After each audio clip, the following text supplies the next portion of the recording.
And this month's Where Did the Road Go is sponsored by Super Inframan, Allison Cook, and Eric Hervin. Thank you all so very much for your incredible support. Transmission start. Welcome to Where Did the Road Go?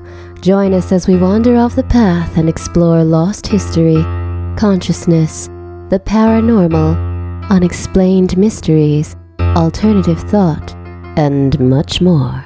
We are present on the web at wheredidtheroadgo.com. Now here is your host, Seriah.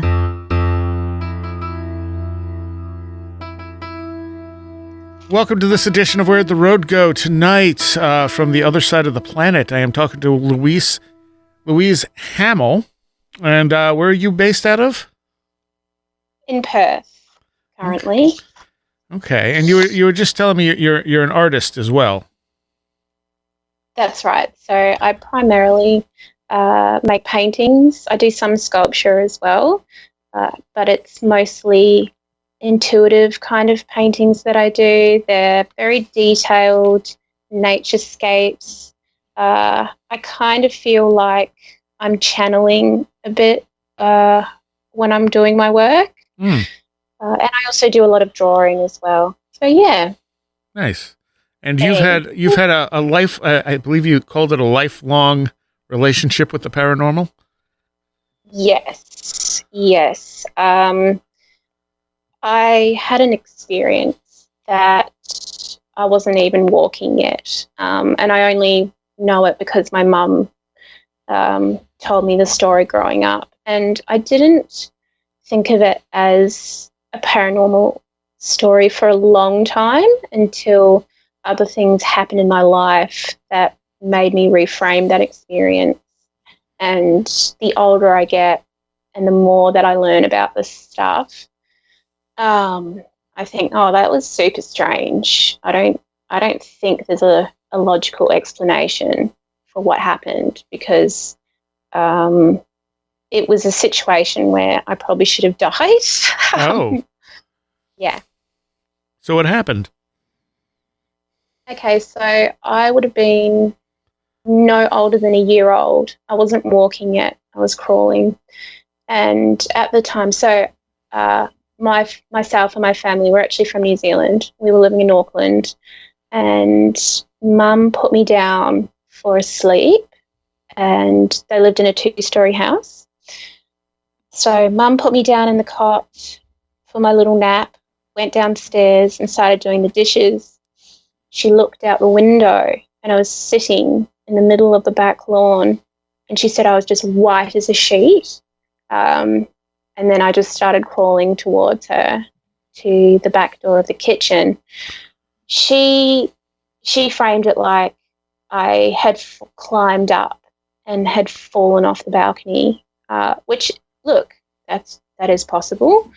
But I have a child myself. And there's just no way that a baby who can't even walk yet, first of all, they're physically very small.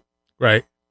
Even be able to be tall enough to climb out of a cot, it's not really feasible.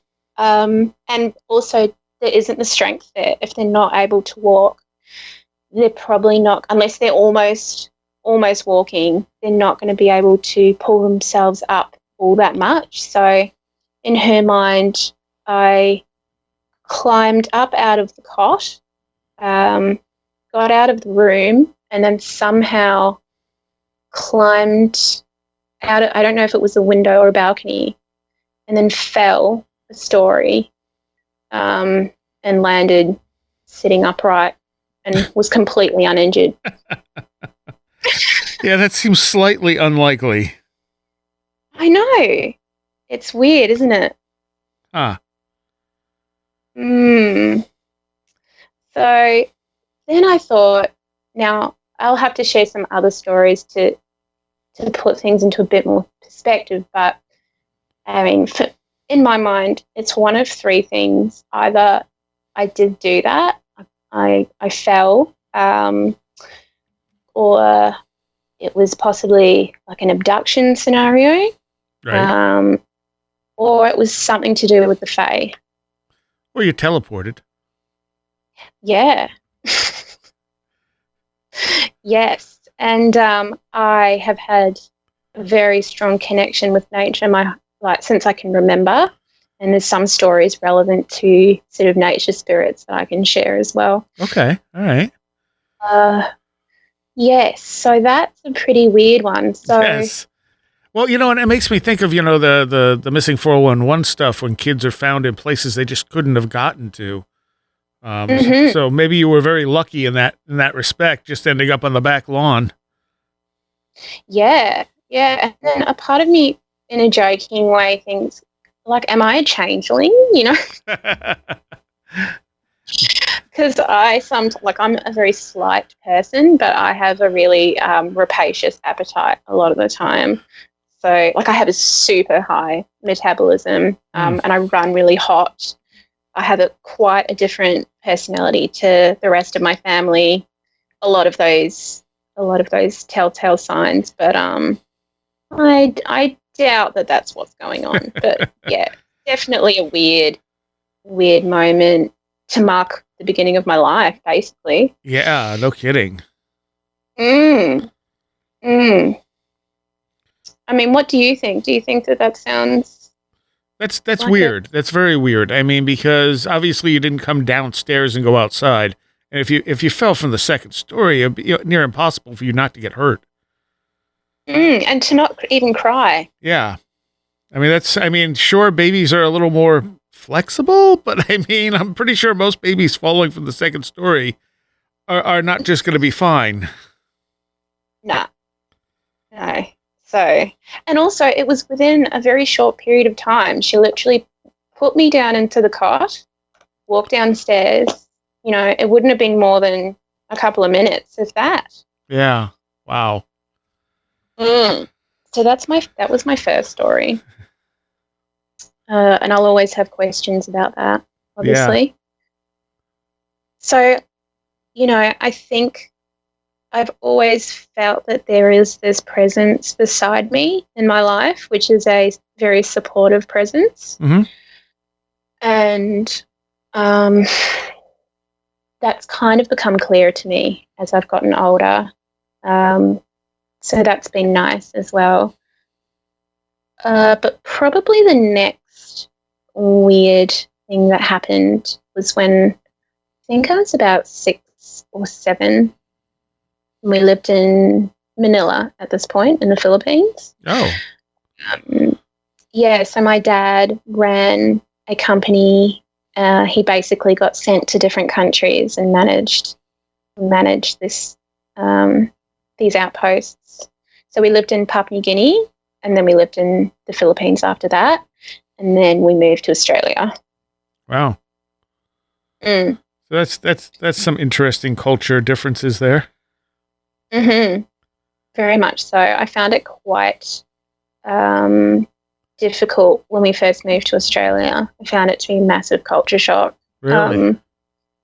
Yeah, but I love it. I love living here now. It's been like 20 years, so. So what would be the next weird thing then?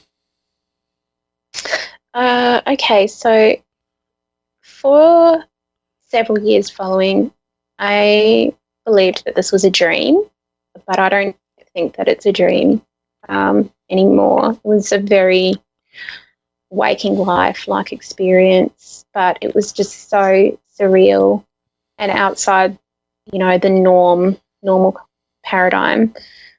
I think my child brain just placed it in the dream realm. Mm-hmm. So basically, we had this we were living in this mid-century type house where they split levels, and I was walking down this marble sort of corridor, which to the right was completely open, and it opened out into a covered patio, and then beyond that was the back garden. And I just remember looking out this doorway, and in the back garden was this gigantic spinning wheel. It, to me, like the best thing that I thought of at the time, it was like a gigantic spinning Ferris wheel all lit up. Mm. So it was spinning and it had all these different panels of colours flashing like pie pieces. And within each piece, there were like these animal shapes, symbols, information of some kind that I can't really remember. And they were flashing on each segment. Each segment, I think, was a different colour. And it was just massive and spinning. And then there was something there. I don't know what it looked like, but it showed me these jars. And in the jars were what I thought at the time they looked like this plush toy I had. It was called a glowworm. And basically had this super cute face and like a worm body, and it glowed in the dark. And so this, whatever it was, showed me these creatures in these glass jars, and they were glowing. And so obviously later on as an adult, I'm like, oh, that sounds a bit like a UFO type thing as well. Okay. Yeah. It also sounds like it could have been sort of a dream, but one of those big dreams. Yeah, definitely. Well, later on, as an adult, I read about things like, because I actually started painting this wheel a lot in my landscapes, and I just kept thinking about why do I keep using this symbol, and then it's like, it's a bit like the Wheel of Fortune. And I looked it up, and of course there's the Tibetan cosmic Wheel of Fortune, which totally matched what I saw. Interesting. So there's some. Yeah. Well, how did it make you feel? It made me feel good. Okay.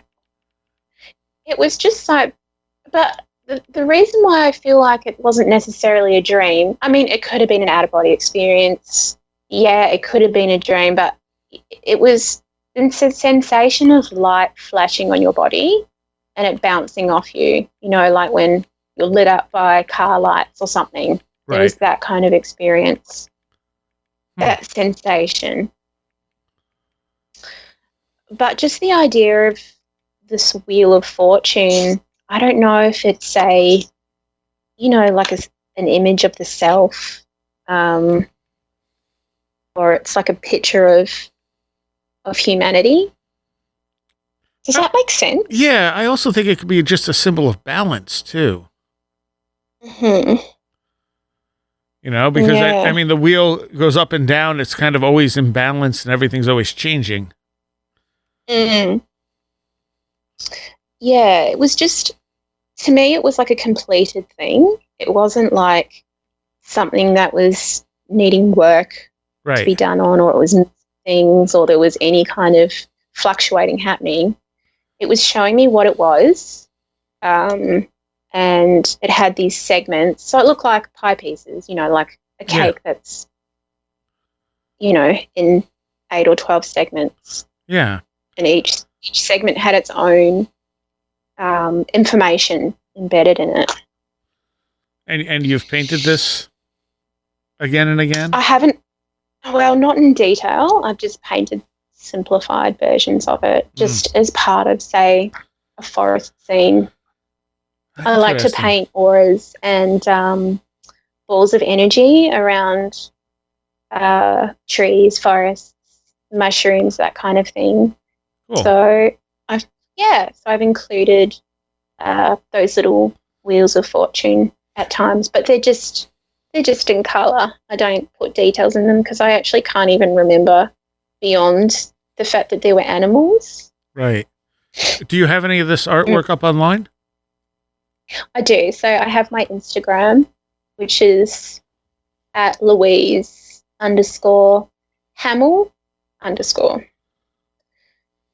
So if people can go there and they can see my work. Okay. Yeah. So. So what's the next thing that you that comes to mind? Okay. Right. So we moved to Melbourne, Victoria, in the mid-90s. And the house we moved into, I think it was about 40 years old, 35, 40 years old when we moved in. It was built by an artist, and they had collected a lot of pieces of building from old auction sites. So banks that had been levelled in the city in the 1900s, they'd taken windows from these auctions and put the house together. It just looked like a pretty normal, nice two-storied house, but it had this sort of cobweb-style semicircle window above the front door, so a little bit Gothic-y in a way. And from the first few weeks of living there, I just felt very scared. And I never had that experience before living anywhere where I felt frightened. The earliest experience I can think of from that time, excuse me, was waking up, and it was daytime, so it was about 7 a.m, and I had a chair in my room, and I just woke up. I didn't have any kind of sleep paralysis. I had the most awful feeling that someone was sitting in this chair just staring at me. And it was horrible. I was so scared, and I was frozen in fear. Like I wasn't paralyzed through sleep paralysis. I was so scared. I didn't want to move, and I couldn't stop looking at the chair. And it was just so odd because there was nothing there that I could see.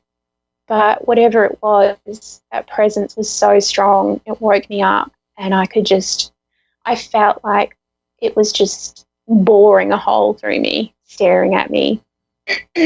Wow. So, it was very, very, very scary. And I don't think I told anyone about that because it was just I didn't have anywhere to put it. Yeah. And that sense of someone staring at you is creepy enough. It's even worse. And I've had that happen where you know there's something there, but you can't, but there's just nothing there. And you're like, but I can feel whatever it is staring at me. Yeah, it was really awful. So I don't know how many other things that happened over the years that really I just ignored. And I had some nice experiences there too, but they were really in the back garden. So there was this section of the garden with some stairs, some steps made out of old railway sleepers. And I used to sit on the railway sleepers and just kind of enjoy being outside. And I guess what I was doing was meditating really. And I was between maybe 12 and 14 years old. I probably also gravitated to being outside because I felt uncomfortable in the house, I'd say. That makes sense. Yeah. I went through this phase of just kind of trying to communicate with the garden, and I would just sit there thinking about the spirits of nature and just letting those thoughts kind of flow through me. And then one day I was sitting there and I just had this thought pop into my head, oh, what if I go over to that flower pot? There might be a 4-leaf clover in there. So I got up and I went over to the flower pot and I found a 4-leaf clover. I thought, oh, that's nice. And I kept that in a book. It's long gone now, sadly. Right. And then another time I went to go sit out there, and there was a it was a piece of wood that was like from a tree branch that had been cut. So it basically was a ring shape where the exterior was really bumpy from the surface of the branch, but the inside was all smooth. And it was just sitting there where I would often sit and sort of meditate with the garden.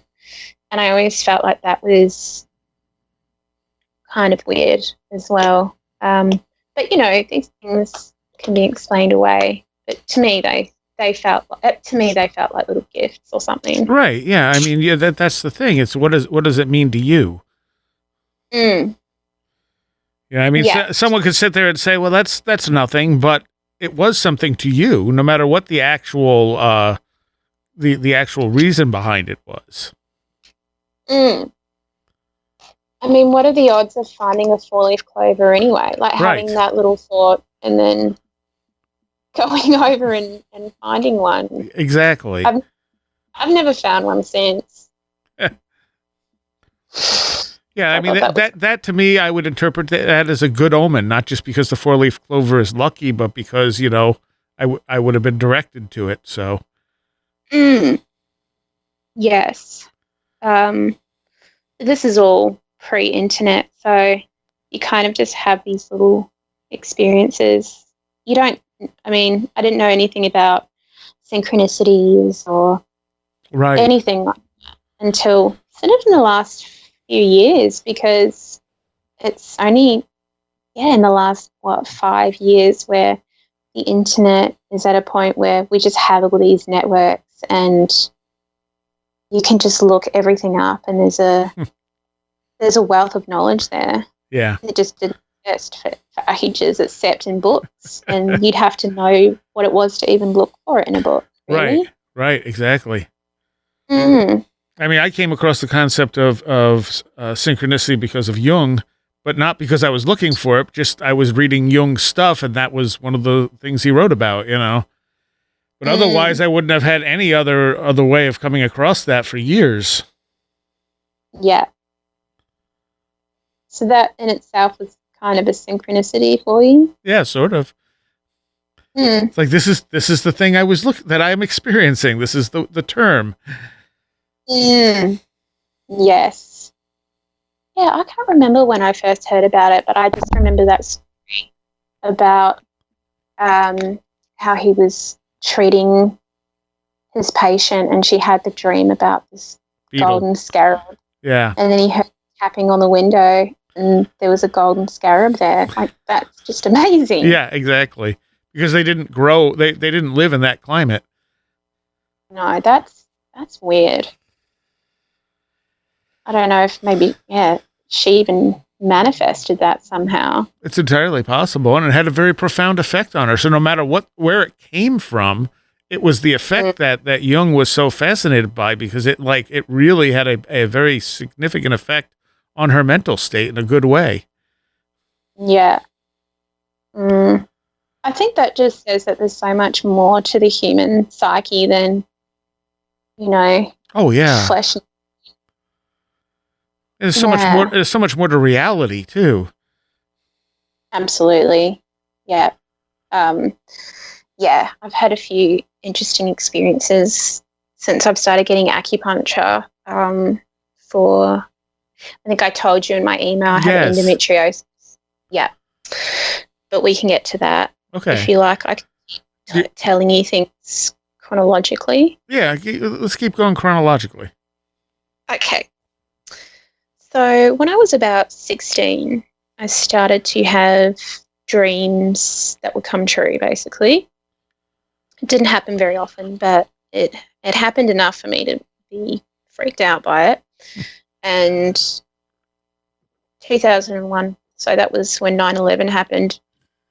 Mm-hmm. And not that long after that, I had this dream that I was somewhere tropical and it was nighttime and people were just running around me in absolute chaos and there was fire burning. I could see all these palm trees lit up from fire glow, and something really horrible and violent had just happened. I had no idea really what it was, but those were the things that I remember. And the following day, I was talking to my mum and my sister, and I said, I had this dream last night and I'm really worried something bad is going to happen. So I told them the dream, and they said, look, you know, you probably just have a bit of anxiety from what happened with 9/11, and maybe something to do with that just upset you. Right. So no more was thought of it. And then a few days later, I was in my room, and my sister came into the room, and she said to me, do you remember that dream you had? I said, yeah.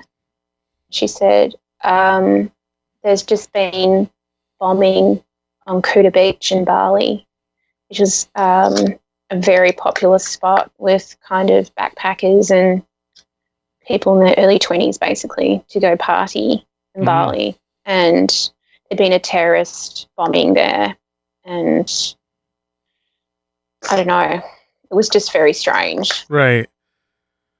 And it fit your dream well? It did. I mean, obviously the dream sounds a bit generalized, you know, but in terms of it being in this tropical place and these people running around in chaos, like there had just been something that happened that was this massive, you know, firelight in the sky and the trees. I mean, it disturbed me enough to talk to them about it, and then that happened a few days later. Yeah. It felt like that was a connection. Yeah. Mm.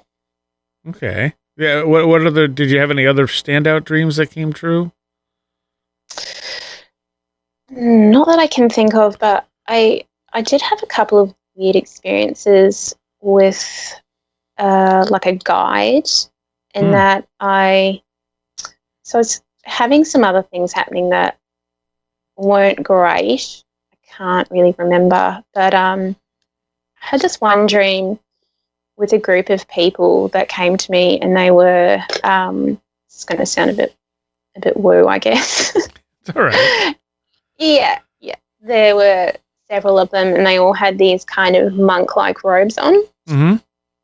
And they all had like the Scandinavian sort of look happening with the blonde hair, and they were all holding bundles of lavender, and they were just visiting me basically and giving me this lavender.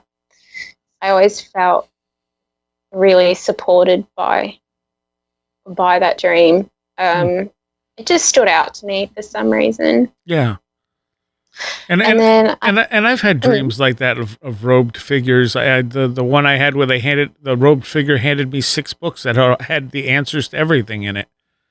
You know, I mean, they don't feel like dreams. I'm in a dream state. I'm asleep, but I mean, you wake up and you're like, that was really profound. Yeah. Yes, it felt like I was meeting people that had an important connection to me in a way I didn't really understand, right, except for just the way they made me feel. Yeah. Then I had another experience where I woke up and it was early morning, and I was lying with my head in the lap of this woman. I thought it was my mum at the time, and she's just stroking my hair, and it was the most comforting, loving feeling. And this lady was just saying to me, everything's going to be all right. You're going to be fine. And just, it was just a really loving moment. Felt very warm. And then when I got up later on, I said to my mum, what time did you come into my room this morning? She said, no, I didn't come into your room. So that was really weird, because I guess I was in that state of half asleep, half awake. But to me, I felt awake because I remember the sun coming in through the curtains. Yeah. They were like a beige kind of curtain. So the room had that light streaming in. And so that was a really lovely feeling. And I didn't really know who that was for a long time, but I kind of figured that out later. So being 16, oh, yes, sorry. No, I was going to say, who did it end up being? Well, I can get to that later. Okay, all right, that's fine. Had a few other things happen where I think that they were connected to the same being or spirit. So this is where I made the mistake of doing some seances, as you do when you're a 16-year-old girl.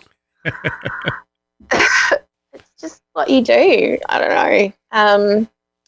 So me and a couple of high school friends, we wrote out like a Ouija board thing and used a little 5-cent piece.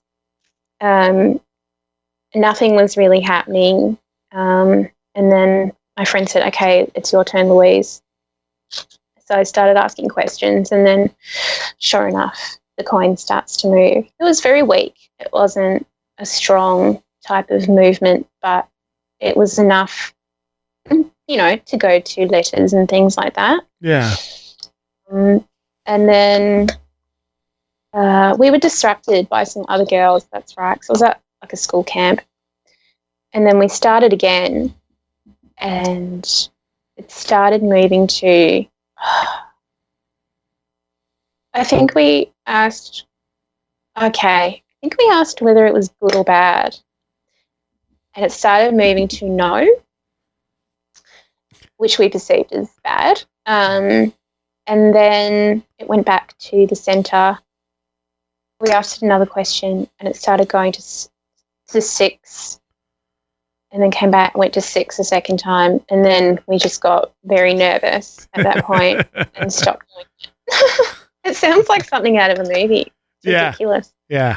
Like, so cheesy, but that's what happened. Well, were you raised Christian?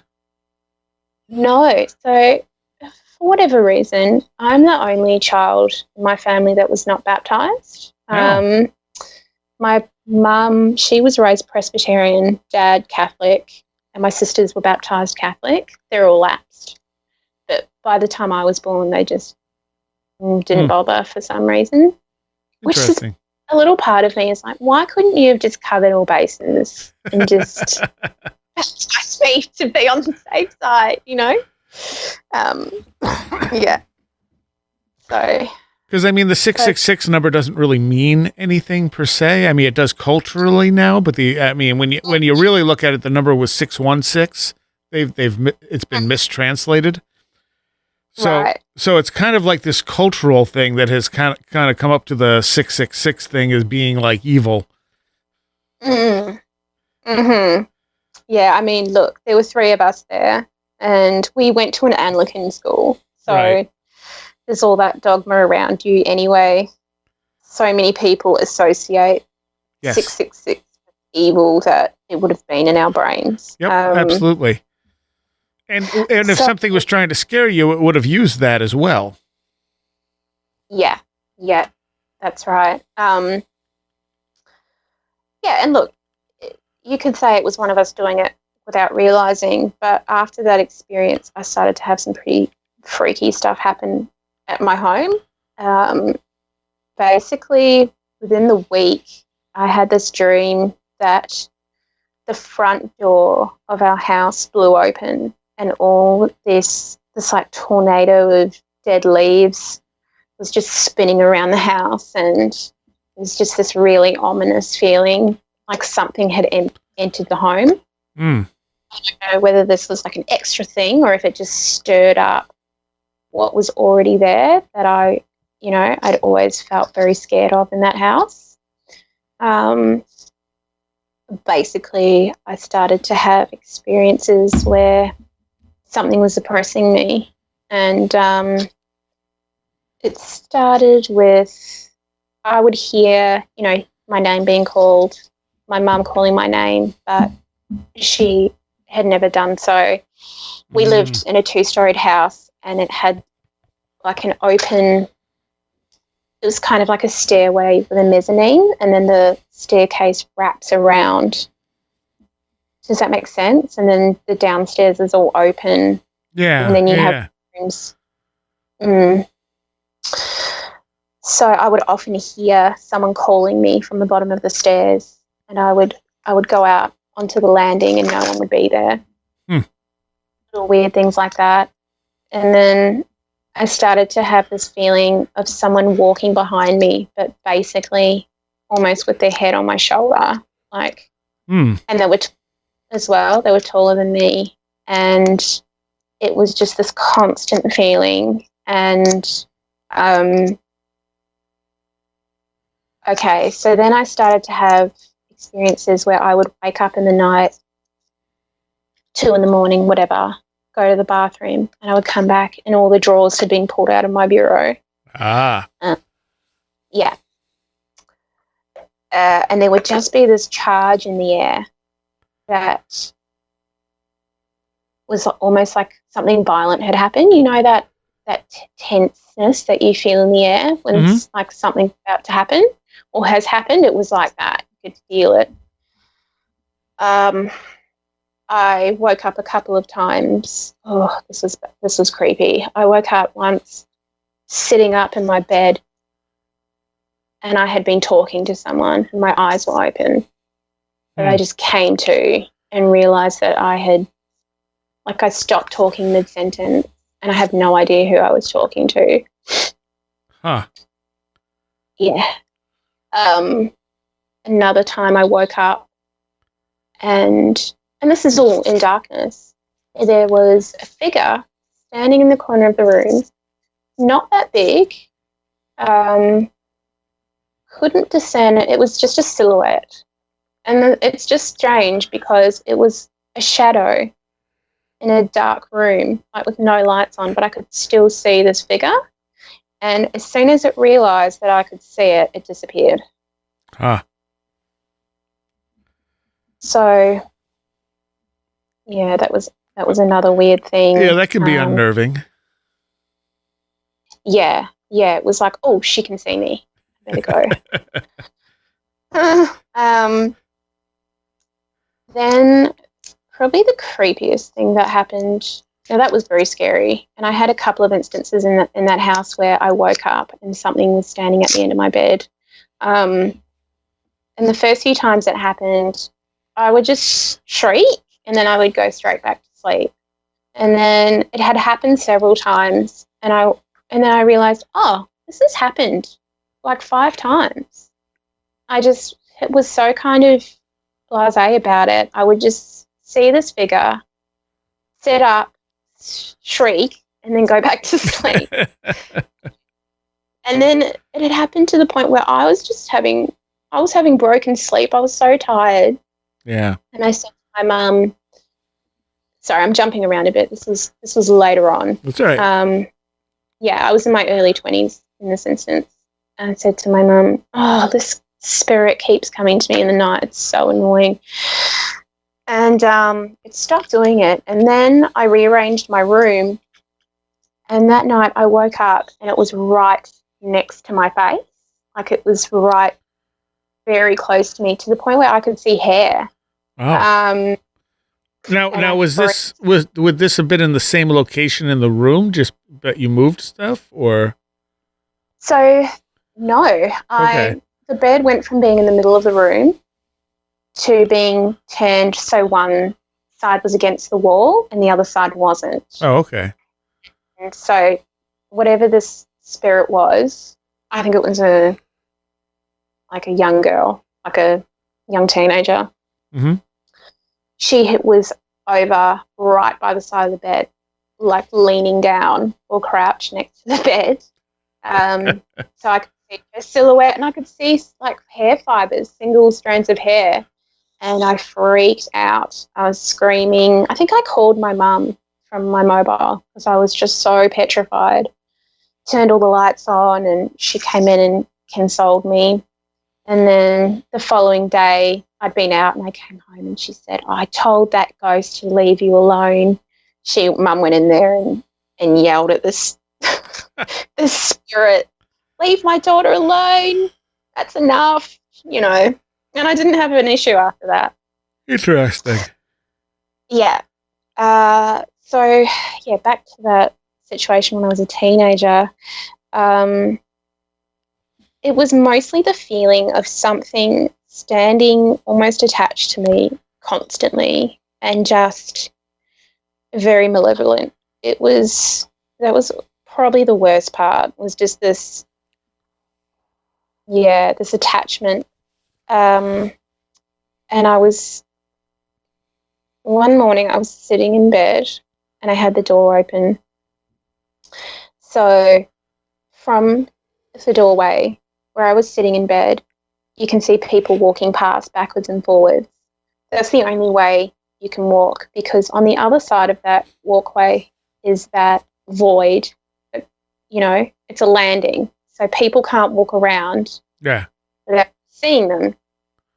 And my older sister, one of my older sisters, was still living at home. I was waiting for my turn to use the bathroom. She was getting ready. And I could hear her walking down the hallway, and then she walked past my doorway to the bathroom. And then just as she finished walking past, she walked past again from the same direction, but she was wearing different clothes and there were no footfalls that I could hear. So double of herself walking past. I wasn't half awake. I was sitting up. Right. And I'm hearing noises in the bathroom. I would constantly see stuff out of the corner of my eye in this bathroom. It was the end of the corridor, and there was the main bathroom on one side, toilet at the very end, and another bedroom on the right side. So you had 3 doorways facing each other. It was very much, I felt like that added to this weird energy, because there's just these doorways, if that makes sense. Yeah. I just feel like weird things happen around openings and doorways. I would always see something out of the corner. Liminal spaces. Yeah, exactly. So I can hear her getting ready. And then, that's right. Then she walked past again, coming back from the bathroom. And she was wearing pink that time. So the first time I saw her, she was wearing a blue outfit, and I could hear her footsteps. The double of her walking behind her was wearing like a pink dressing gown, no footfalls. When she came back the other way, I could hear her feet, and she was wearing the pink dressing gown. I got up and went to go see her because I was just so confused, and she was wearing like a blue shirt and blue jeans. It was just bizarre. I just think it was part of this trickster spirit. Yeah. So mostly it was things where, I would close a door, I'd get up, go to the bathroom, and the door would be open, or the drawers would be pulled out, stuff like that. And eventually I went to see a psychic, and she explained to me how to smudge space with sage, things like that. Mm-hmm. And that did start to make a difference for me in that regard. So, I mean, a lot of what I've said you could kind of explain as maybe mental illness or, I don't know, sleep state. But I went and lived in Wellington for a couple of years in New Zealand, and my mum came and visited me. We went out for dinner one night, and so my parents had always been very dismissive of this whole situation and of anything paranormal up until this point. We got talking about it. My mum said to me, "What did the man look like that was haunting you?" And I described him to her, and she said, "Oh, I saw him." I said, "What do you mean?" Yeah. She said, "I walked into the family room one day, and there was a man sitting on our couch, and he had a kiss curl, like the old-fashioned slicked hair, dressed in old turn-of-the-century clothing. They made eye contact, and then he disappeared in front of her eyes." Wow. Mm-hmm. Yep.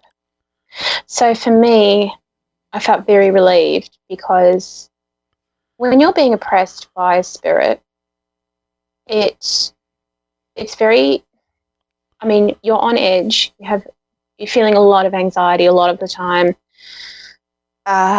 People mostly won't believe you. Right. So you kind of feel crazy. Yeah. And there's like a paranoia involved, and it's just a plus on top of that. You're just very frightened. It's terrifying. And to be honest, there's a lot of aspects of what happened that I've just blocked out because I was so scared.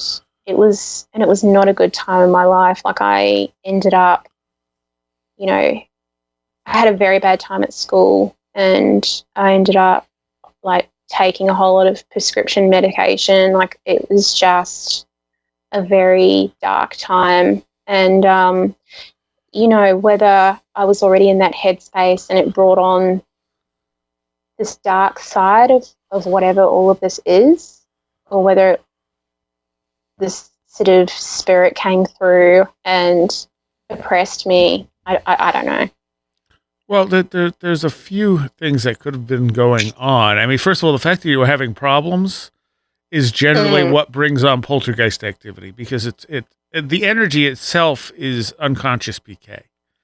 So you were generating the energy, and maybe the house also was a spot that was very energetic on top of that. So whether or not there was a spirit feeding from that, and if they're feeding from that stressful energy, they're probably going to manifest as something, that's going to cause you more stress. You know what I mean? Like, if that's the energy they have to manifest. But the stuff you're describing, like drawers being pulled out, doors being, I mean, that's very common in poltergeist cases. That doesn't sound crazy the slightest. Yeah. I mean, talking about stuff like waking up and you're sitting up conversing with something that you can't see and having no memory of it, that's pretty scary. It's an altered state of consciousness. Yeah, for sure. But part of me wonders if it was a Djinn, actually, just because of the shape-shifting aspect. Okay. What your thoughts are on Djinn, but well, I mean, it's another word for this phenomena that works. I mean, I don't know. I don't know if there's really a difference between, say, Djinn and the Fae. They're very similar in their descriptions and their behaviors and stuff like that. It's just, I think, more cultural, but who knows? Yeah, that's true. It's just the words that we try to give this stuff. I don't think words will ever be enough to explain it. No, because it's too big. Yeah, it's too big, and it doesn't fit our reality smoothly. No, I think it used to. I think once upon a time it did. It also could be that we didn't worry so much about labeling it back then. Yeah, I don't know. I'm very interested in kind of ancient civilizations and, what did they know?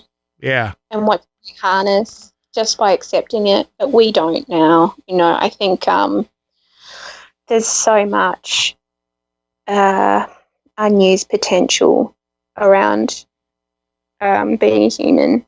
Oh, absolutely. That's to do with this. And we think we know everything, which doesn't help us. No, that's kind of like the first mistake, I think. Yes.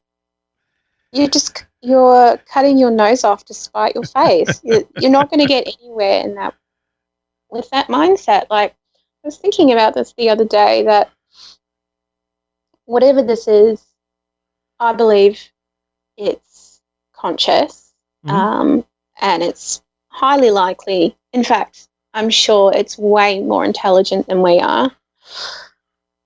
But I think of it in a way of like, there's people that experience this stuff, people that don't, and then you have skeptics, and then you have naysayers. And you say to people, naysayers are like, oh, this is all just made up nonsense. And they go into it with this, very closed attitude. And I think it's kind of like when you meet a person, you extend your hand to that person and you shake your hand, and that's the beginning of an interaction. Right. I feel like there needs to be a connection made with that realm for you to even experience it, positive or negative. Huh. And, does that make sense? Yeah, that's actually a very interesting way of looking at it. Mm. Because it's not always an intentional connection, like you using a Ouija board. Mm-hmm. Yeah. I think, like, the electric body or the subtle body, that's a part of who we are, is connected to that force. Yeah. Yeah. And we can get into that as well, if you like. Sure. I've had stuff to do with that. Well, let's continue chronologically on it. Okay. Yeah. Yeah. Sorry, I'm rambling. So, sleep paralysis. I had a lot of sleep paralysis for several years. Thankfully, I haven't had it in a long time. It started when I was in my late teens, and usually would be accompanied by something horrible sitting on me. Right. One of the weirdest ones was I was lying on my stomach and I woke up and I felt this person straddle my back. So put their legs either side and then flip their hair. So they had really, really long hair. Flip it and drag it down my back. Oh. Yeah. And I'm just in my head, like, screaming, like, help me, God. I used to always pray to, I don't subscribe to a specific religion, but I would always pray to St. Michael and ask St. Michael to help me. St. Michael? Oh, Archangel Michael, sorry. Yeah. Shows how much I know about religion. I would just begging for this to stop. Another scary one was I woke up one night and I knew something was there, and I knew it was going to do something to me, and I just thought, no, and then I went to move, and then I suddenly couldn't move a muscle. This thing jumps up on the bed, quite small, probably like a small dog size. Got up on my chest and then shook the headboard of my bed really, really hard. And, I'm just praying for it to be over, trying to move my toes to start moving my body. Yeah. And then it stopped. I put the light on and I thought, okay, I'm going to shake the headboard to see if it matches what just happened. And it made the exact same sound. And that to me kind of gave it credence that I didn't imagine this. Right. Because it was an actual sound, and then I replicated the sound when I, shook it was a wrought iron headboard. And it wasn't a sound I'd heard before because I wouldn't just shake my headboard for fun. Right. So, I'll just shake my headboard for kicks. No, I'd never done it before. So I thought that was very strange, and it was very real to me. Yeah. It was like some gross creature just jumped on my chest to terrify me for fun. That does seem to be a favorite. Yeah, and I find it so interesting, like the old hag. So many people around the world experience this entity. And I wonder how that's so. It's just, I find it very interesting. Yeah, because a lot of the time people will have the experience and then they'll look it up and they'll go, oh, wow, that matches what happened to me. It's not like the other way around. Yeah, and that's one of the reasons why I say none of this stuff can be easily dismissed because it's cross-cultural and it goes back throughout written history. So, that's not something that where everyone just made up the same thing, Mm. They may have named it different things, but it's the same experiences. Mm. Yeah, and what is it? Is it an entity or is it, An just entity, some, a different part of ourself that we're not conscious of, or who knows what else could be out there. but why is it an old lady? Yeah, that's a good question. Why it gets associated with an old lady? That's a very good question. I don't know. Mm. So, and there must be people out there that are illiterate and have these experiences. Oh, sure, of course. So how would they, people say, oh, you must have read it somewhere or whatever. Not necessarily. True. Mm. I mean, Yeah, so nowadays there's so much paranormal stuff mixed into the culture and movies and stuff like that, though. When you go True. back a couple of decades, so that wasn't the case. No, that's right. That's right. Even early 2000s. Yeah. Even kind of, up to around 2010, I would say. It's not really until smartphones. Right. Yeah. So, Yeah. I reckon. Smartphones and then all the reality shows and movies taking from everything they can find out there. From Reddit or something like that. Oh, yeah, definitely. Reddit's a big part of that. And also podcasts. I mean, I've learned so many things listening to shows like yourself. True. Oh, okay. That makes sense because, that's the word for that thing. Yeah. Right. So another weird thing that happened, this is possibly connected to sleep paralysis. So I went and lived in New Zealand for a couple of years and then moved back and was renting in a place in a suburb called Paran, in an old Federation-style house. And for some reason, every single night, now I was just subleasing there for a few months, every single night I would wake up and there would be floating in the same corner of the room this pink and red diamond shape. And it would be there for a couple of seconds and then it would just be gone. I'd get up and go to the bathroom and it would be 4 o'clock in the morning every time. And the thing about it was it had a presence to it of being a sentient being. Okay. It's never happened since. It was only when I was living in that house. But it was every single night or morning rather. And I mean, I don't even know where to put that as an Yeah. Well, I would put it almost in the same category as maybe the balls of light. Yeah. And it's interesting that it only happened at that house, which makes me think that it's somehow some kind of interaction between the environment and you that created that specific, type of thing. True.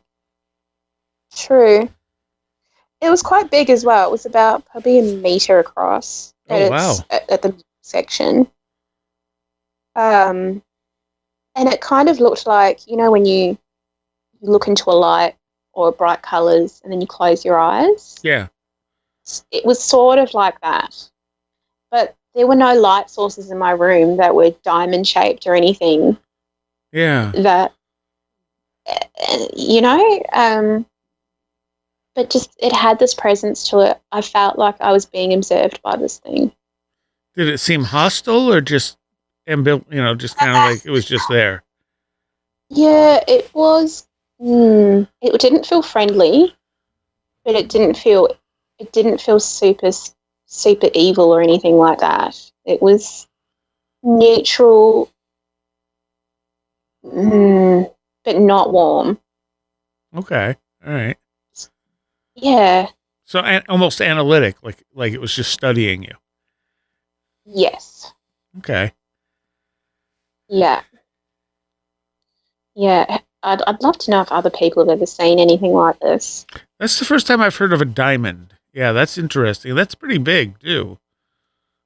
I mean, I could be exaggerating. It could have been 50 centimeters across, but it was big. Yeah. It's not the small. I was thinking small, like a small ball of light in a diamond shape. Oh no, it was quite large. Yeah, no, it was about a meter, I'd say. Wow. Okay, that one's a first. I've never heard anything like that before. Okay. So if anyone out there has had that experience, let us know. Yes, I would love to know. Love to know. What else? Oh, this was an interesting one. So my parents sold that house, the haunted one, a couple of years ago. It was demolished, which I think is great. And so I had gone back to Melbourne for a few months, and I'm in Perth, went back to Melbourne for a bit. So I was helping them pack up the house, and a couple of nights before we made the move to their new place, I saw an orb fly out of their room, and I thought, oh, that's kind of interesting. Just kind of went about my business, basically. And then a few days later, I told Mum about it. She said, oh, yeah, I got up to go to the bathroom the other night, and there was this big orb floating there about the size of a basketball, and I just pushed it out of the way. Oh, okay, look, it's a weird orb. I'll just move that. Yeah. It's like, oh, whatever. I need to go to the bathroom. Wow. So clearly this stuff also affected your parents. They just kind of dismissed it. Yeah. After Mum saw that the ghost of that man, she stopped being so critical and dismissive of it. She did basically a 180. Yeah, good. Dad won't talk about it. I don't know. I don't know if he experiences stuff or not. He's never talked about it. So it might also be that your propensity for this stuff might be genetic to some degree too. I think so. Yeah, I think so. Yes, I think Mum's had a fair bit of ESP type stuff happen over the years, and other things that I'm sure she's just dismissed. I mean, she pushed an orb out of the way. Exactly. We had an interesting experience one night where her parents, so my pop, her father, visited me in the house, and we were talking in one part of the house, and the following morning I was telling her about it, and she said, oh, yeah, Gran visited me last night as well, by the stairway. So on the same evening, we were both visited by her parents. I thought that was quite nice. Interesting. Yeah. Again, it could just be a coincidence, but I thought that was quite cool. Yeah. No, I love that Mum just defeated it, because it was something that I found quite scary over the years. And then by the end, it was just this ball of light, and it was literally brushed aside like it was nothing. Right. Yeah. Okay, so this is moving in a different direction now. So in my mid-20s, I started to have interesting reactions to places and objects. So it doesn't happen very often, but it's happened several times where I have been in a place or I've held an object and I've had a very visceral reaction to it. I've worked as a photographer. I won't name the place. It is a antique gallery that also deals in artifacts, things from, Ming Dynasty type China, porcelain, that kind of thing. So pretty fancy stuff, pretty old stuff. And I would photograph these objects for their website. I mean, a book could be written on this place just because of the type of people that worked there and would come in. It was kind of like Always Sunny in Philadelphia or something that's set in an antique store. So anyway, we were unwrapping some objects one day, and I took this figure out of a box. As soon as I held it and looked at it, I instantly felt like I was going to faint and throw up, and I just burst into tears. And I couldn't look at it, and I said to my co-workers, I can't hold this. Please take it off me. And I was shaking. This is all within, 2 seconds. Right.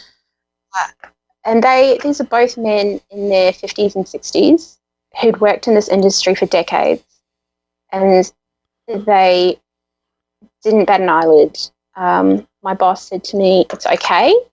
This happens sometimes where an object is really old and it might have, something attached to it. This could be a carving of a woman that's got a slave girl attached to it. You don't know, and then he just started stroking the sculpture. It was kind of a rudimentary carving of a female figure, and he was stroking it and said, it's all right. It happens sometimes. So a few weeks after that, we went to look at an exhibit of artifacts at the State Gallery. And there were several other people that came that worked in galleries and auction houses. And we were sitting afterwards having lunch, and this topic came up of how, there's this phenomena, and it's just normally it's acknowledged as being completely normal, where objects have this attachments. Right. And then my co-worker looked over at me. He said, "Oh, do you remember what happened to you with that carving the other week?" And I said, "Yeah, of course."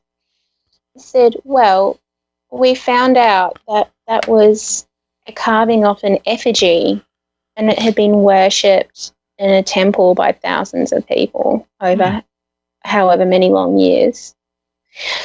So this statue, I guess it had absorbed the energy of all these people over the years. I don't know." And you had a bit of psychometry going on. Yeah. I'd never experienced it before, so it was really quite shocking. That's kind of cool, actually. Yeah, it was just weird because I didn't know. None of us knew the backstory of it at the time. Yeah. They just thought it was a random carving, when actually it had been on a shrine or in a temple. And people had gone and given offerings to it and prayed to it, and it was old as well. Like, I don't know how old it was, but it was, several hundred, if not, I don't know. So not only did it have strong energy, but it was probably people pushing some of their, like pain and fear and stuff into this thing, praying to it. Yes. It was very concentrated. And that's how you learned you could do psychometry. Yeah. Yeah. And it hits me out of nowhere. It's happened 2 other times that I can think of.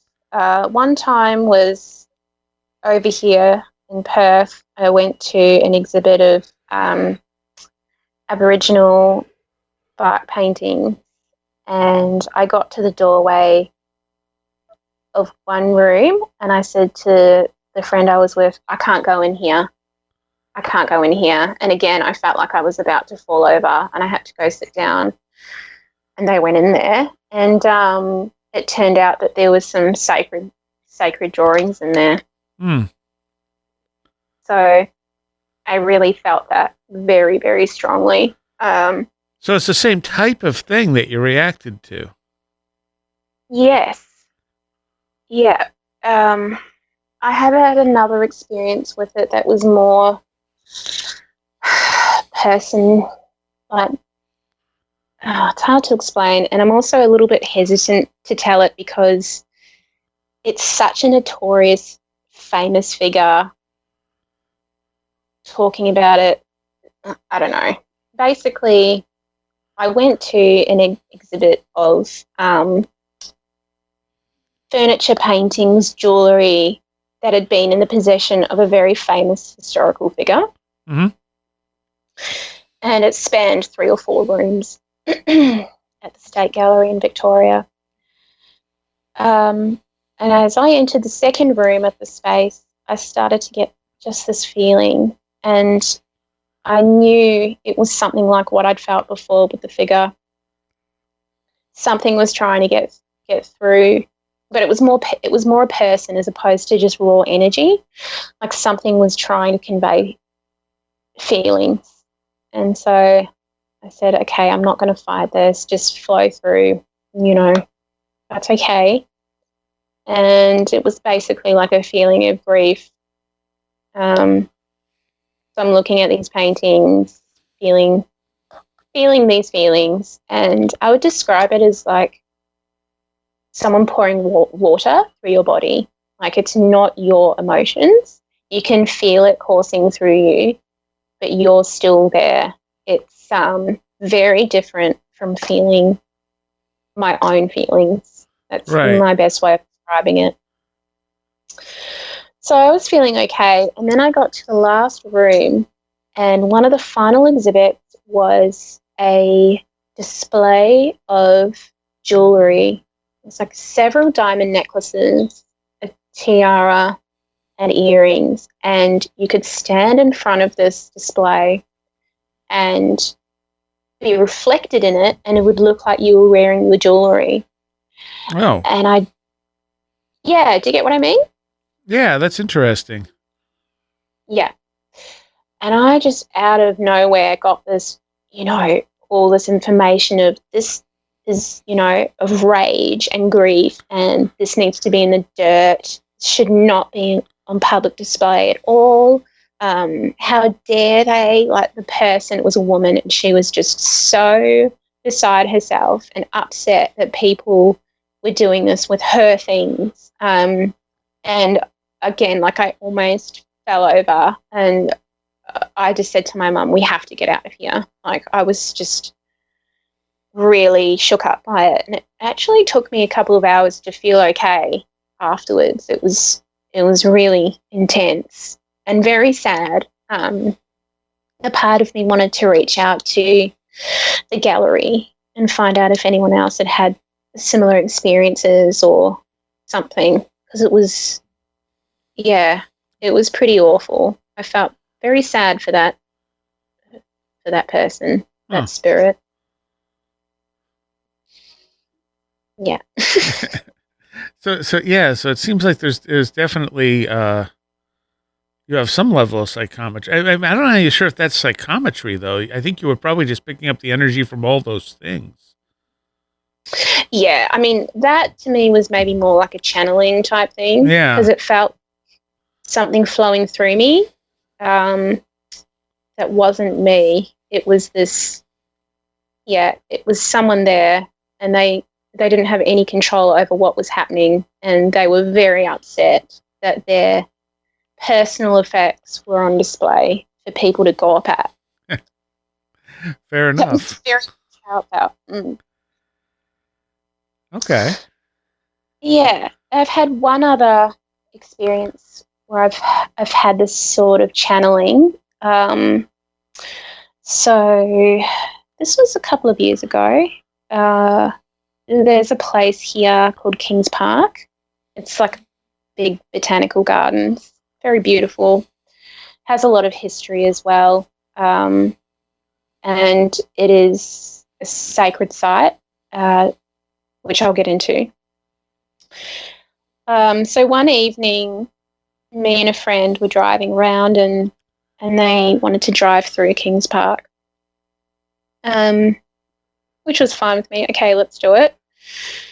So we're going up this hill towards the entrance, and I started to get this awful feeling that something bad was going to happen. I said to them, okay, you can drive through here, but don't stop the car. We're not getting out of the car. I have a really, really bad feeling. And the last time I had a feeling like that, I ignored it and I ended up having to testify against someone in court. So I listened to the feeling now. Yeah. Nothing too heavy, just someone flashed me on a train. Yeah. Anyway, so I listened to that bad feeling now. So we start driving through the park and the feeling gets worse and worse and worse. And I was so frightened. I had my hands in fists. I remember my knuckles were white. And I started to get this feeling again of like that water flowing through me. And there was something there that was very, very old, and it was massive, and it was anti-human. Those were like the image, like the words that I got. Anti-human, didn't want us there. It wanted us to get out. We weren't welcome at all. And I just kept getting, it's massive, super old, and it was not human in any form. So we drove through there pretty quickly, and after about half an hour, I started to calm down. The friend that I was with was sort of very open to this stuff, so they were quite supportive. And I was just so struck by the experience. So I found a Facebook page. What's it called? Oh, I can't remember it now. But the name for like several groups of Indigenous people in southwest Australia is Noongar. I contacted this Noongar person online, sent them an email and described what happened to them. I said, does any of this make sense to you? And they got back to me and they said, yes, everything that you're describing is real. That Kings Park is, among other things, it's the resting place of our the Wargle, which is an ancestral spirit, basically a gigantic serpent. And I thought, oh, that's what it was, because it was something that felt like 40,000 years old, and it was massive. Huh. And I had never heard that. I'm not from Perth. Yeah. I had not. Yeah. I've never heard of that either. That's really interesting too. I like serpent symbology as well. Yeah, me too. I think that it's quite important to, I don't know, there's a lot there that we don't fully understand, that obviously, it's very important to our existence. I don't know.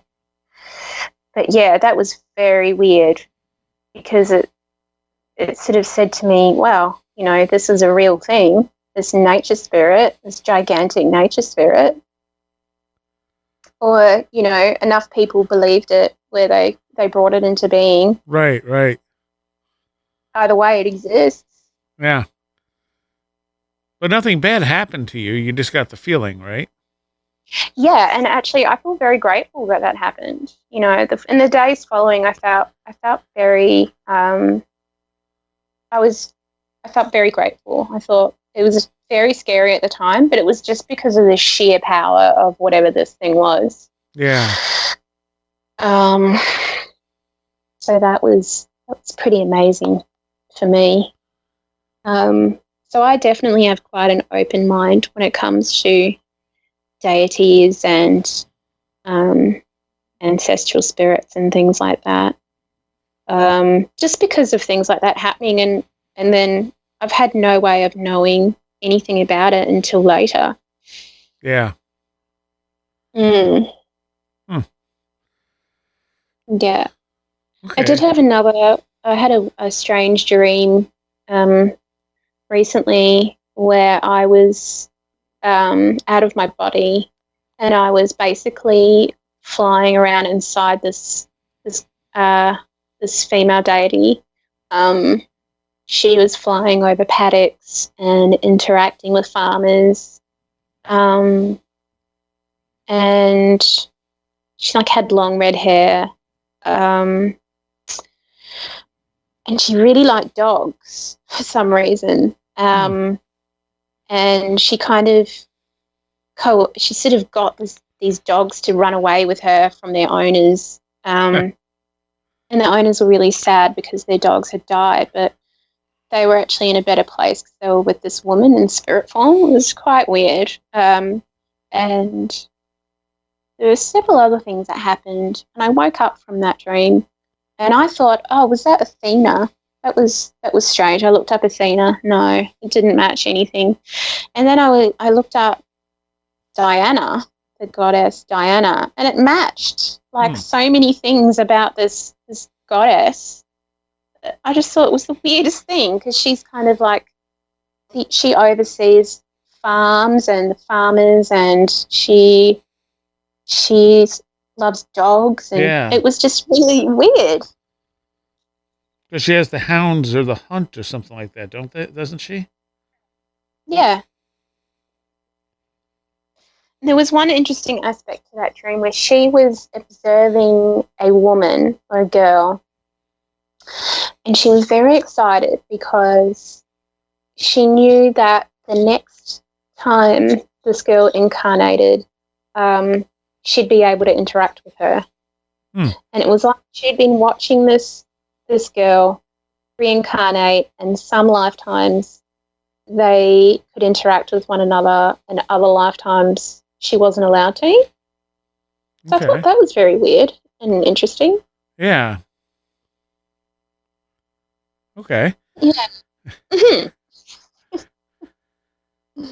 So it's kind of nice to see that there's like, we only see birth, life, and death as, a line or something. But actually there's this way bigger picture where so much is happening at either end. Oh, yeah. Yeah. Yeah, we only see a small slice of it. Yeah. Would you like me to share a couple more things? Yes, absolutely. Okay. This is quite a nice one. So, like I briefly said to you, I've had endometriosis for a very long time. For people who don't know what it is, it's basically the lining of the uterus grows in other parts of the body, and it can create lesions and scar tissue. It's incredibly painful. Like, imagine being kicked in the nads and it just not stopping. Like, it's that kind of pain. Yeah. And a lot of women don't even know they have it because a lot of doctors don't take it seriously. But I'm not going to get into that rant. This isn't the place for that. Fair enough. Yeah. So anyway, I've had to have a lot of surgeries for this. And one of the controversial things that doctors say to people with endometriosis is that the best cure for endometriosis is to have a baby. Okay. By the way, that is not true. It comes back anyway. But for me and my husband, we wanted to have a child. So we were like, okay, it's the right time. Yeah. And sometimes when I'm falling asleep, not often, will kind of try and astral project. I've never been able to do it. So I'd read about astral projection and was just paying attention to my body and kind of trying to begin going through the steps of something so I could astral project. And then out of nowhere, like my eyes are closed, I saw the brightest light I've ever seen. It was this beautiful bright star, bright light. And I thought, oh, that's my daughter. I'm going to have a baby soon. Hmm. And then maybe a month later, I found out I was pregnant. I knew that was her. And then, I had my daughter. And I know that was her. That was her spirit visiting me. Nice. So that was really beautiful. So she's my shining star. Did you name her accordingly? No, it's not a star-based name. No. Her name is Nina, which is a pretty cool name in itself. Yeah. I just realized I haven't told you about any UFO stuff. Well, isn't this also connected to the Kundalini stuff? Oh, I can hear your cat meowing. Son. Yeah, my cat is very loud. That's so cute. I don't know if it's connected. I mean, I've only started having the Kundalini experience this year, and the UFO stuff started happening a few years ago. Okay, well, we'll go over the UFO stuff first. Okay. This was 2014, and I was living in a place called Leaderville, which is quite close to the city. So it's a fairly brightly lit up area, a lot of light pollution. Mm-hmm. And I had to go get some milk. So I'm walking down to the shops. It's nighttime, and I'm walking down a main road, and I see this light in the sky. Sorry, I have like a bit of a dry throat. And I can see these two orange amber lights that are side by side, kind of like, I guess, oval-shaped car headlights. And I thought to myself, oh, that's kind of weird, but it's probably a helicopter. Right. So I'm watching them, and they keep moving closer. And then I started to realize that there's no sound coming from them. Hmm. And then they got close enough so I could actually see underneath. So because of the way the street lights were lit up, I could not see the craft. I could only see the lights on the underside. So there were 3 circular lights in a triangle shape, and then another triangle shape in the middle, and they were all quite close together. Huh. And there was this I'm sure that they were part of a solid object. Right. I know I didn't see it, but to me, they looked attached to something. And there was this silver white light that was pulsing through the 3 triangle lights around the middle light very quickly, to the point where they were all lit up at the same time. But you could tell that the lights were pulsing through.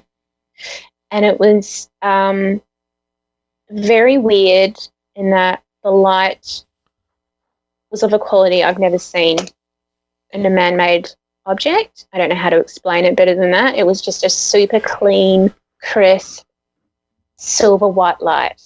Oh. Just the quality of the light had this,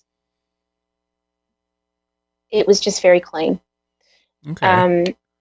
So I'm watching it, and I just had this feeling in my stomach just drop, my stomach dropped. I'm looking at it.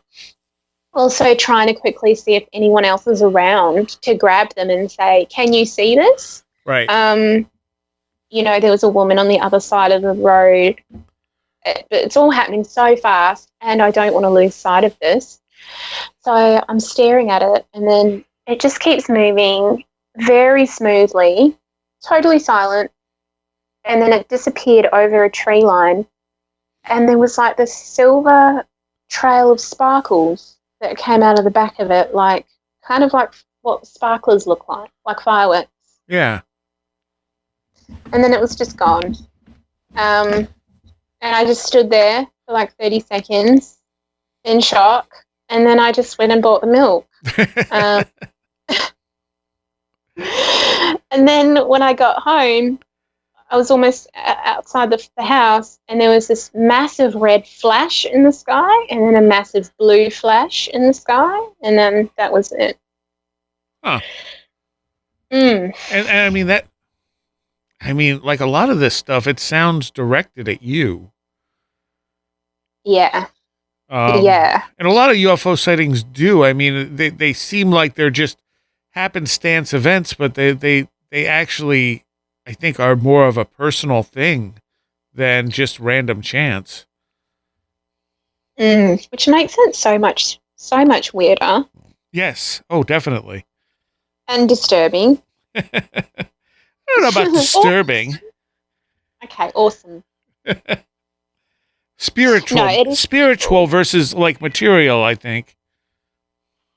Yeah, I think so. And in hindsight, I feel like it's connected to that female figure that comforted me. I, in the last couple of years, started to have this perception of this kind of sprite.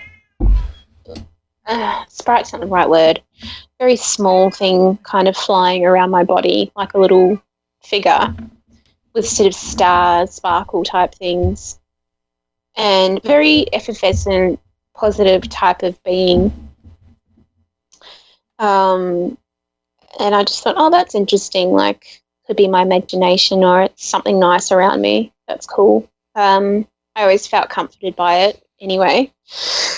And then a couple of months ago, I was just sort of lying in bed and I was trying to connect with this spirit, and this word popped into my head, Lyra, and it kept saying Lyra, spelled Laira, kept going over again, Laira. So I'm like, okay, I won't forget this. I'll have to Google it tomorrow. And so I Googled it, and it is, I think it's Arabic, or it's a Middle Eastern word for stars, or from the stars. It's so that to me was interesting. Yeah, I thought that was pretty cool. Yeah. So that's kind of what I call that woman figure. okay. She's not always small. She's kind of more like a big lady now. So that's interesting how these things manifest. Yeah, and you have a lot of star imagery there. Mm-hmm. I feel like that's connected to the UFO. I did see another UFO where a random man in the street was there, and I pointed it out to him, and he couldn't care less. He was like, yeah, that's weird, and just walked away. Like, are you kidding me? It was in the daytime. It was flaming orange, red, and it was a stick shape. And then it either shrunk down to an orb or it turned, so we were looking at the front of it. And it was hot, like it was flaming almost. He wasn't fazed at all. You could clearly see this thing, and you could see it changing size. Wow. So that was, yeah. But I was just glad that there was another person there. Yeah. You know, just to have that acknowledgement that they were seeing it too. Well, I can tell you about some Kundalini things. Yeah. I don't know for sure. Yeah? Yeah. I don't know for sure if it's Kundalini or not. Well, from what I read of the thing, it definitely had the imagery. Yeah. So I started getting the acupuncture about 3 months ago for my endometriosis, just trying to avoid another surgery, basically. And it's been very good in a lot of ways. And then about 6 weeks ago, I was lying there. You know, they put the needles in, and then you just kind of chill out for half an hour. Mm-hmm. And I said to myself, okay, I'm going to really accept this healing and allow it to flow through my body the best that it can. And I got this image in my head of this snake coiled on top of my head, and then its eyes opened like it had woken up. And I thought, that's weird, because I know that Kundalini comes from the base of your body, so that's not Kundalini. I must have just imagined that. Oh, well, you know. Mm. Then didn't give it a second thought. So I'm lying there, and then I started to feel this electric kind of surging in my abdomen, lower stomach area, and it was kind of churning around, and it felt good. It was like a nice feeling. Then it started to travel up my body, and it would hit like my solar plexus area, sort of up, my stomach, and it would click off. It felt like it clicked off, and then it would start the process again. And it would sort of churn and roll in this electric way, hit something up around my solar plexus, and it was like, you know, if a wave washes up against a jetty, that's kind of how it looked to me. It would just click off, and then it just continued happening like that. And it was just a really amazing feeling. So that evening, and I was falling asleep, I tried to kind of tap into it again, and I couldn't feel this electric feeling, but I very clearly felt a physical block at the base of my ribs, and it was shaped like a brick, like it was a cuboid shape, and it was the weirdest thing because I felt it physically, but it's invisible. So I knew then, well, I've got a block there. And at the same time as this is all happening, I'm thinking about this block. Okay, I guess, you know, there's energy needs to get through. I need to work through some stuff that's, you know, trauma-based maybe. I don't know. I'm getting this image in my mind's eye of that serpent again that I saw. Silver serpent, and it was sort of moving in a downward fashion with the moon behind it, like a full moon. So it's just kind of traveling in space, the moon behind it. I just kept getting this picture. And then I would also see a double helix of the snake creating this DNA-like pattern. Kept happening. And I thought, that's interesting.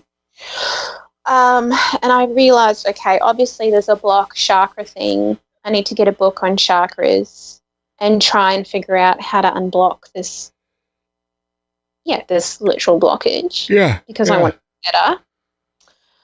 So I got two things. I got The Wheels of Life, I think it's called, which is a book on chakras, and a chakra guide, which is kind of like, it's like the size of a menu. And you open it out and it has little information segments. So I'm sitting on the train going home from the bookshop, and just kind of looking through it, and I get to this section called these things called nadis. Bearing in mind, I have never heard of any stuff other than rudimentary chakra kind of info. Like, you know, the third eye is purple. So I get to the section on nadis, and I will read you this excerpt. 3 nadis interact and pass through the 7 chakras. The Sushumna nadi connects the root chakra to the crown chakra, passing through the remaining chakras in its course. The Kundalini, the latent serpent power, which can release higher spiritual consciousness, rises from the root chakra. The Pingala and Ida nadis spiral around the Sushumna nadi like a double DNA helix, crossing each other at every chakra and meeting at the third eye chakra. The Pingala Nadi is associated with the sun. Its nature is masculine. It has a heating quality and runs from the right testicle to the right nostril. The Ida Nadi is associated with the moon. Its nature is feminine and it has a cooling effect. It runs from the left ovary to the left nostril. So, and in images, they're snakes. Right. So I was seeing this Ida Nadi traveling down. And just even with the moon, you know, I hadn't read any of that. So that was pretty amazing. Yeah. And you had the double helix, you had all of that. I've never heard the part about it going from like the testicle and an ovary to the nostrils.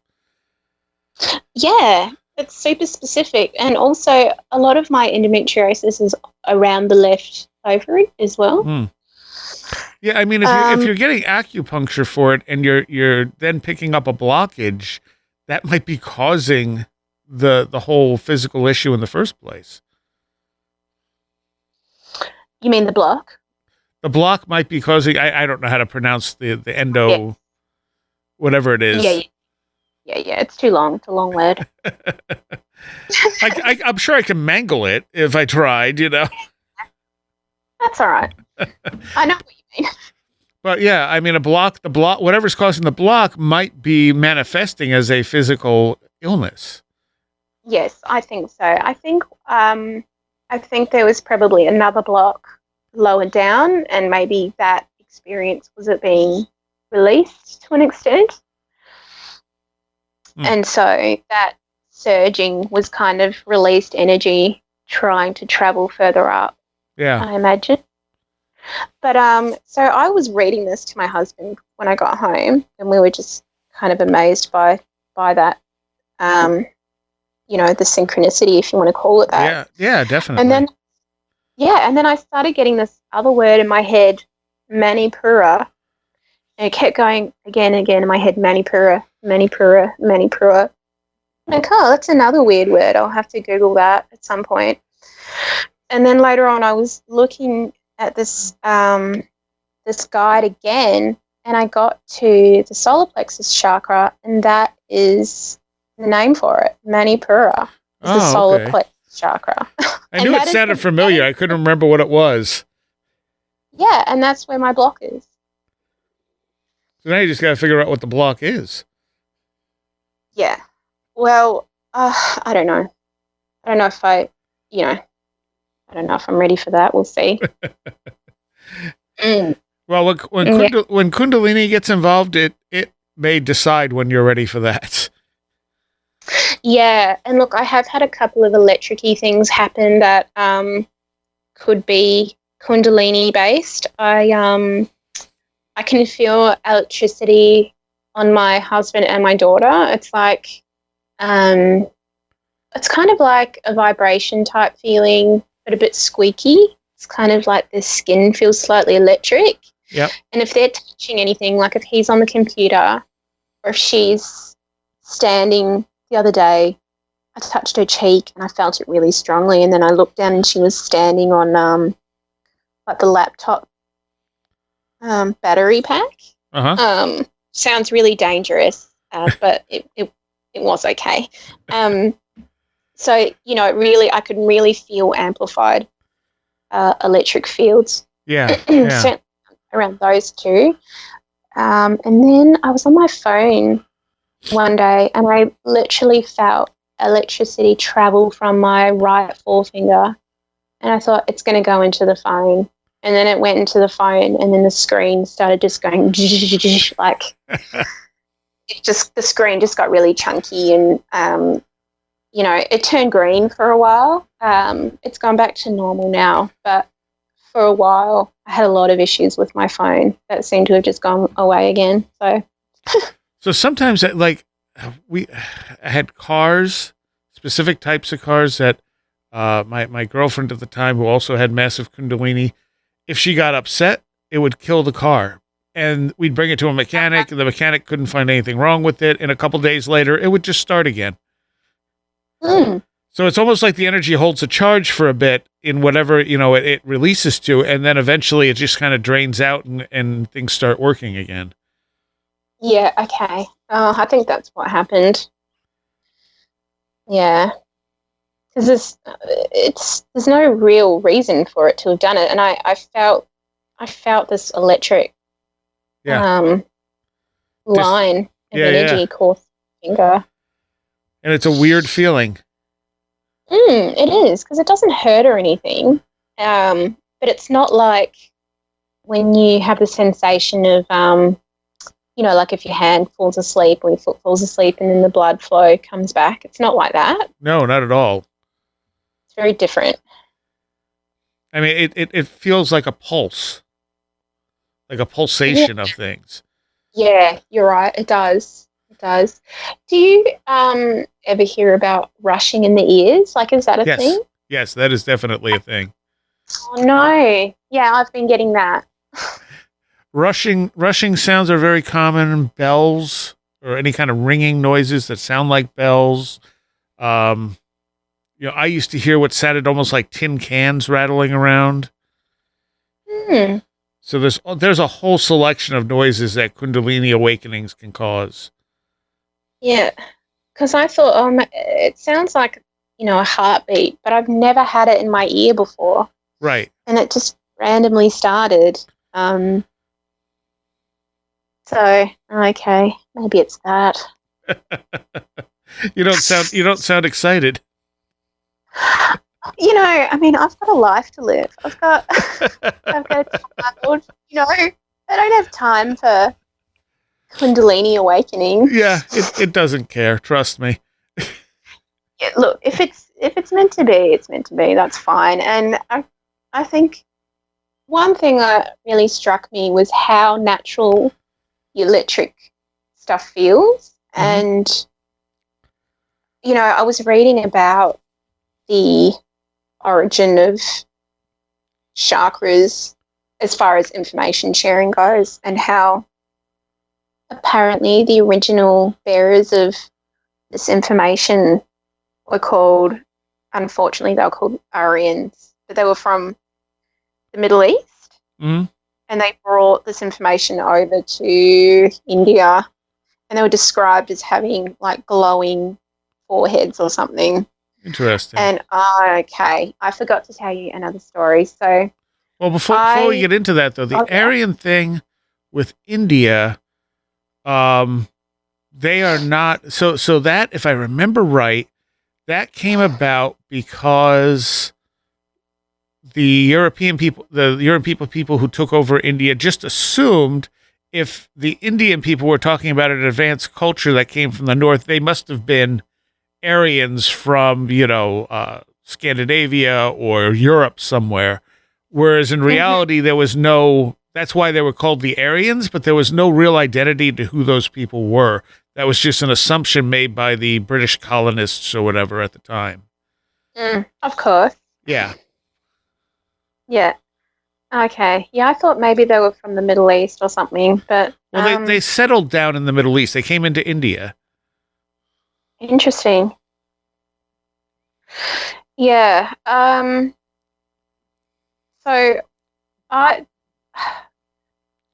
basically, how many years ago? 10 years ago, I was working at a bar, and my boyfriend at the time came in. He was talking to someone. I looked over at him, and for about 2 or 3 seconds, I saw this glowing, like an ultraviolet purple circle between his eyebrows, and it was there for 2 seconds tops, and then it disappeared.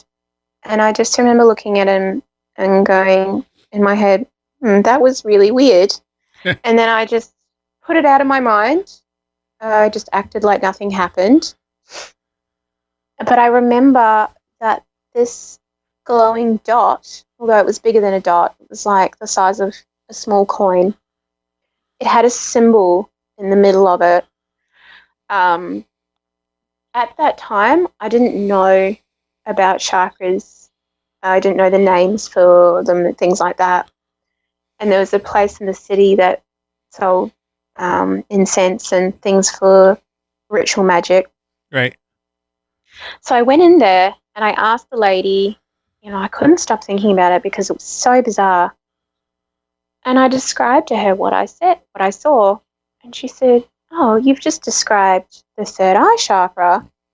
So that kind of floored me. And then I think she may have shown me, they had books and stuff, but the symbol wasn't the symbol that you see. It was something else. And I feel like the symbol that I saw was the original symbol for what the chakra is. It was kind of like a cross between maybe a bit like a hieroglyph, but also like old Assyrian type lettering or no, not Sanskrit. It was very strange. It kind of looked like a key shape, but I can't even draw it. It was definitely not the famous symbol that you see for the third eye chakra. It was something else. Okay. So that for me was, I just thought that was really interesting because there was a culture older than, is it Hindu? I feel very ignorant saying that. I think it's the Hindu culture that has all that information, and the Buddhist, and the Buddhists also expanded on it when that came about. So my feeling is that there was something older. Oh, definitely. Information. Yeah, and that symbol was the original symbol. I've never seen it before. I mean, I had never seen it before, and I've never seen it since. Yeah. It's very possible. So, I mean, because the information that we have, like in the Sanskrit text, what are they called? Starts with a V.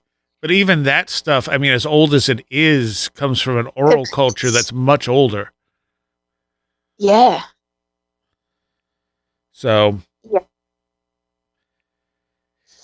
And over time, especially it seems like when stuff is written down is when it starts to sort of change. Ironically, you would think being written down it wouldn't, but the oral culture is so meticulously kept that it doesn't tend to alter very much from generation to generation. It's when it becomes written down that things get translated and retranslated, and it starts losing meaning and things start changing. Yeah, and then someone might take liberties here or there because they think it's boring. Right. Or it's something they believe or want to have, There's plenty of religious texts that have been altered to control people more. Absolutely. And that's kind of, I mean, this information with chakras, Kundalini, all of that stuff is something that every single person can have access to. We all have these energy points. I feel like our body is the machine, and chakras, things like that, they're kind of like software or something. Yeah. And then the Kundalini, and that's kind of like plugging it in. We're part of Kundalini. I don't know. Yeah, no, it's definitely part of us, but it also seems to have its own directive, I think so. And I don't know why, but I feel like it's that, I mean, the serpent thing, I don't know. It sort of gets get into kind of nervous territory, taking form too literally, but I'm really fascinated by the idea of something that made people that could be off planet. I don't know. Okay. Just in terms of DNA. Yeah. Have weird stuff being done to human DNA and things like that. But I don't want to get into that too much because I'm not really sold on that either. I just think it's really interesting. Yeah. Oh, it is. I don't know if it's true, but it's always out there in the realm of possibility. I mean, that's the thing, because we don't know what this stuff is, we can't absolutely rule most things out, you know? Mm. Yeah, definitely. But it seems, whatever it is, it seems to be intelligent and conscious. Oh, yeah, yeah. And you seem to have a lot of serpent and space connections. I know, yeah. And that flows through into my work as well. Oh, yeah. So adding to the nadis, I totally forgot that I had started a painting like 5 months ago before any of this. And it's literally, so it's kind of like a big plant in the middle. Mm-hmm. It literally has a gold and a silver serpent coiling up it in a DNA formation, and then 2 heads coming out the top. And then there's a moon as well. Huh. So you're in touch with this stuff without realizing it. I mean, but that's also art, you know? I mean, that's how art, that's where the muse comes from. For sure. And I definitely feel like when I paint, I'm working with something, but I don't focus on what it is. I trust it, and it's it's a part of me. It's a positive thing. And also chakras are often described as wheels. Yeah, exactly. And that was another thing I was thinking about, that Wheel of Fortune is this kind of like the ideal of a human being, like the spinning wheel where all the pieces are lit up and in harmony together. I don't know, maybe I was looking at a projection of myself. Maybe. Yeah. Or you were getting early information about how chakras work. Yeah. Because also when I was pregnant with my daughter, the whole of the first trimester, I would see this in my mind's eye. I would see the spinning wheel over my tummy, and it was all different colours, and all these things were moving around, and it looked similar. It was like that Wheel of Fortune where there's all these different pieces of pie, different colours flashing, and after the first trimester, it just stopped. It went away. Huh. And I thought that was interesting, because that's when, you know, for people that don't know, that's when the baby's made, basically. Right. The rest of the time, it's just getting bigger. Well, it's is it after the first trimester that the pineal gland forms? Oh, I don't know. Yeah, I can't remember how far in before the pineal gland actually forms. So maybe you were just setting up the right energy for the baby to form properly. Yeah, maybe that, or that it was its kind of subtle body, you know, just kind of weaving together, or it was both of our energies. I don't know, but it was really interesting. I definitely felt like it was to do with her life force. Yeah, that is interesting. And I'm sure other people have had that type of an experience and maybe haven't talked about it, or I haven't heard of it before, but I mean, it sounds like something that other people must have experienced. I think so. Yeah. I think it's a bit sad, really, like in modern culture, because naturally I think we're intuitive people, and it's a really useful part of who we are, but it just gets ridiculed or shut down, and it holds us back, not embracing it, I think. Yeah, oh, definitely. And I think we really see that in how things are going at the moment. You know, certainly in this country, the arts are not regarded as important in terms of government funding, things like that. And really, you know, art and culture is what feeds our souls. Yes, I believe. You know, our music. Yeah, it's part. Right. It's part of what gives our life meaning, is creating art. Absolutely. So, you know, but at the same time, it's kind of during these difficult points where really good art gets made. but I don't think it's fair that we have to do it under duress. And again, as we were talking at the beginning, I mean, Jeff Ritzmann always noted that so many people who have these experiences, including himself, are artists. Yeah, absolutely. Yeah. And whether that has to do with how your brain works or just the liminality that artists, the type of liminal life artists often use or live, I mean, it's hard to say. Yeah. I don't know, because also in ritual magic, you see things like making sigils, visualization. That's very important. True. I meant to say, if I can spruik something quickly. Sure. So myself and two other artists, Sean Pryor and Andrew Nichols, they're also Australian artists. We are forming a collaborative project called Triskelion. So that's basically going to be in the form of an art residency next year. Not sure if I can talk about the gallery side of it yet, but we're going to be doing things like ritual magic, making artworks based on personal experiences with synchronicities and the supernatural. Basically, we're going to look at things like Kirlian photography, ectoplasm, kind of the kitsch side of the supernatural as well. So we have an Instagram. It's called the Triskelion Project. You want to spell that for people? Yeah, I need to write it down as I say it out loud. So it's Triskelion.